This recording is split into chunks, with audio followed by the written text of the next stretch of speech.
worse than Watergate. The truth is going to come out and continue to come out. Way worse than any scandal, any other political scandal in U.S. history.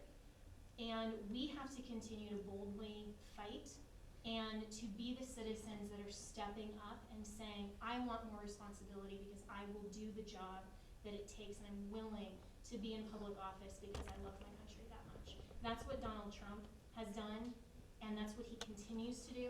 That's why we love him so much, and that's also why he endorsed Mark Finchem, because he knows that you speak for the people and that you are faithful to the Constitution and that you'll do a great job. So thank you for everything that you did here in Arizona.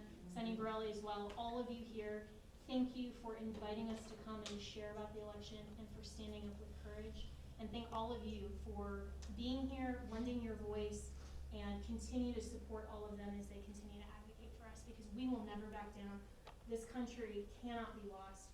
Ronald Reagan said we're one generation away from losing liberty. We are one election away, and we've seen that. And we have to continue to fight for our country because it's worth fighting for.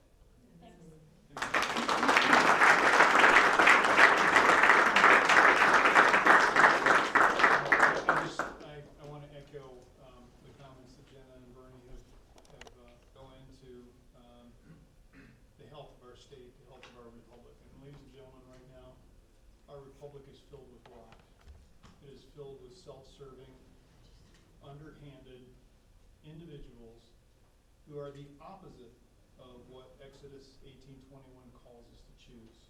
Choose from among you godly men, leaders disinterested in personal gain to serve the thousands, the hundreds, the 50s, and the 10s.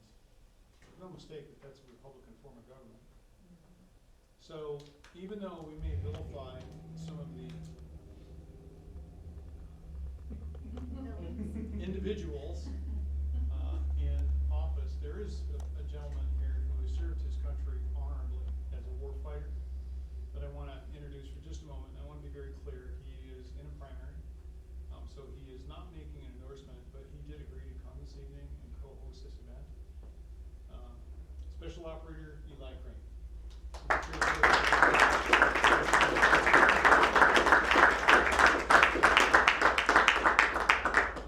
Well, it's great to be here.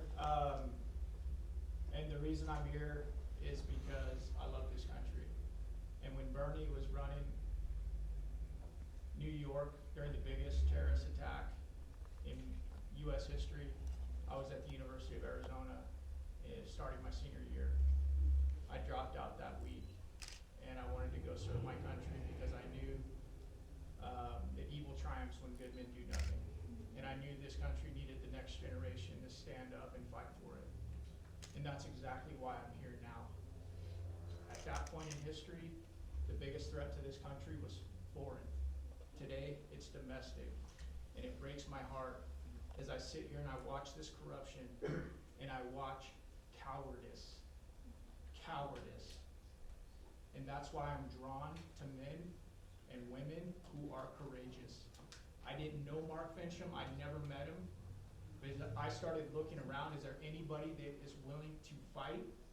And I started seeing people like Jenna, people like Bernie, people like Mark, people like Senator Borelli. I was drawn to those people because they're going to the front line. And it ain't easy. They're being called names every single day. People think they're kooky, wacky, this, that, and the other thing. But they're swimming against the grain. And it takes a lot of courage to do what they're doing. And they're not doing it because it's cool and because they like being, they like the adversity. They're doing it because they love this country. And Jenna's right. If we don't fight for it, if we don't realize what's at stake, we're not going to have anything left. And I have kids, and I know a lot of you do as well. And it's unsad that this place is going to fall on our watch. And it will.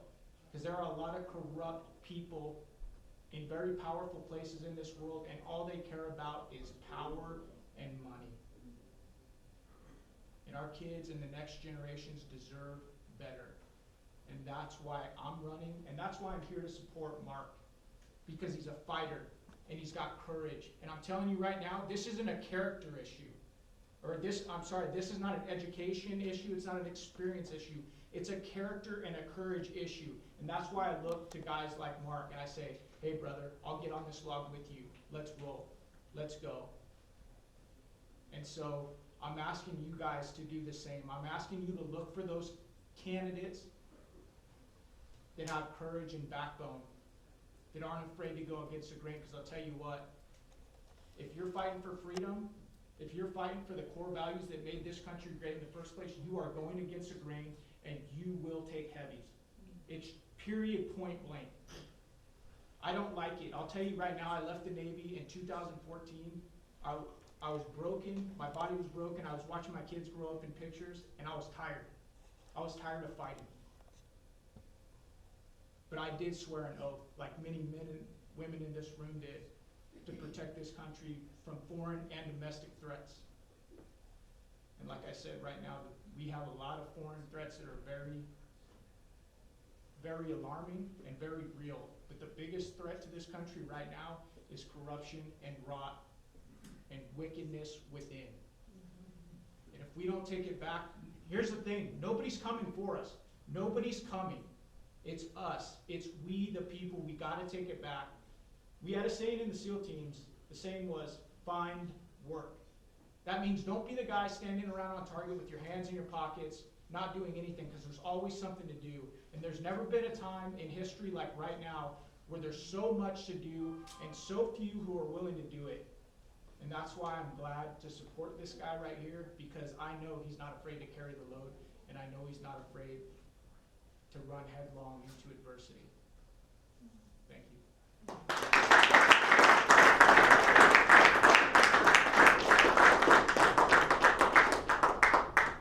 I'm humbled to hear that from a warfighter who's actually taken fire. So thank you, Eli. I appreciate it, sir. Leading up to November 30th, in fact, on November 17th, I sent a message to the Speaker of the House. I said, you no doubt have seen the thousands of emails, phone calls, letters that have come into this body asking for us to do a very serious thing, and that is to hold a public hearing on election integrity so that people have an opportunity to voice their experience, tell their story. Never got an answer to that email. So shortly thereafter, I reached out to two guys. In fact, we're pretty much known as two Italians in mud. Yasucci, Rami, and then there's Finchem. Scott's Irish, we're in the minority, what can I say? But I said, are you guys seeing the same thing that I'm seeing?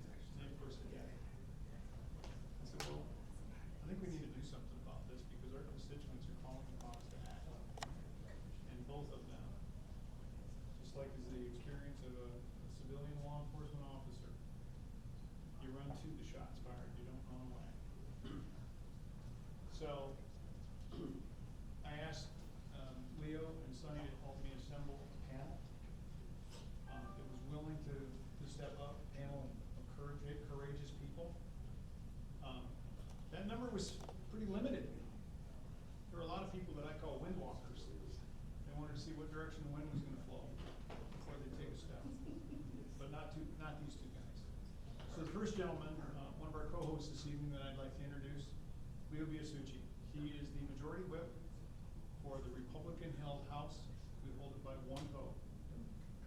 Mr. Biasucci.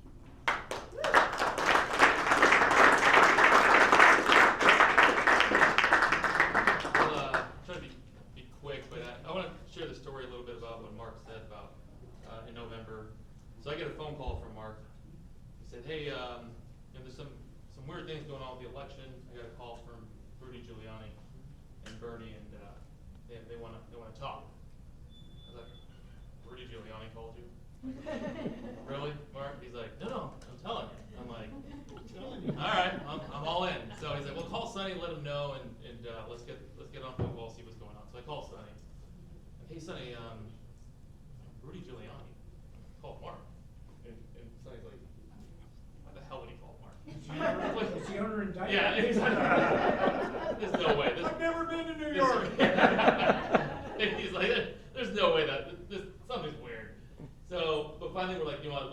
Let's take this phone call because we all knew, right? something was weird about this election. We all saw that on election night. Inconsistencies were there. We didn't know what. And so finally we get on that phone call, and we hear what they have to say. Afterwards, Danny calls, holy shit, that was really June. But I share that story because, obviously there's always hesitance when you're an elected official. You never know, what's going on.